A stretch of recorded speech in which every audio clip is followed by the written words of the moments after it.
All right, y'all, today we're going to talk about how we detect and prevent cancer. Nurses in every setting have a role to play here, whether it's in prevention, early detection, or caring for survivors. We think of prevention in 3 levels: primary, secondary, and tertiary. Primary prevention is all about reducing risk before cancer ever develops. That means promoting healthier choices and cutting down on exposures that we know increase cancer risk. A great example is vaccination. The HPV vaccine can prevent cervical and certain head and neck cancers. The hepatitis B vaccine protects against hepatitis infection, which is linked to liver cancer. These are simple, powerful tools that reduce cancer risk across populations. Secondary prevention focuses on screening and early detection.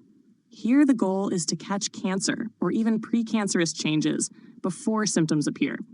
The American Cancer Society has guidelines for many types of screening: mammograms, pap smears, colonoscopies, prostate screenings, all designed to identify cancer when it's most treatable.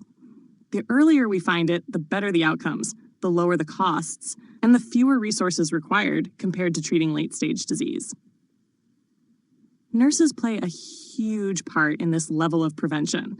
We're out in the community running screenings, we're educating patients, and we're helping to address barriers like cost, access, or cultural beliefs that might keep someone from getting screened.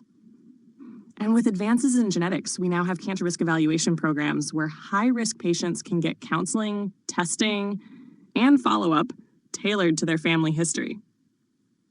Now let's talk about health promotion in more detail.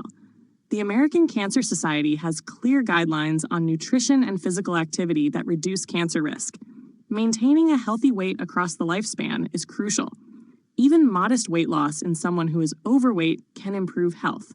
Regular physical activity is also key. Adults should aim for at least 150 minutes of moderate activity a week, or 75 minutes of vigorous activity. Kids need even more, about an hour of activity a day. And we should all limit sedentary behavior, especially long stretches of screen time. Diet matters too.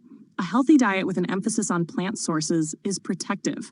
That means at least 2.5 cups of fruits and vegetables a day, whole grains instead of refined grains, and limiting red meat and processed meats. If you drink alcohol, keep it moderate. No more than 1 drink a day for women and 2 for men. It's not just about individual choices either. Communities play a role. Public health efforts that increase access to affordable, healthy foods, create safe places to be active, and reduce marketing of unhealthy products make a huge difference. Nurses can be powerful advocates at the community level, pushing for policy and environmental changes that support healthier living. The third level is tertiary prevention, and this applies to cancer survivors. Advances in detection and treatment mean there are nearly 17 million cancer survivors in the United States. Our job here is to monitor survivors, prevent recurrence, and look for second malignancies. Some of these second cancers can be linked to prior treatment. For example, chemotherapy or radiation, increasing the risk of leukemia or lymphoma. Others may be due to genetic syndromes, environmental exposures, or lifestyle factors. Survivorship care is a huge and growing part of oncology nursing, and tertiary prevention is about protecting that survivor's long-term health. So when we think about prevention, it's not just one step. It's a continuum that runs from reducing risk to catching disease early to protecting survivors after treatment.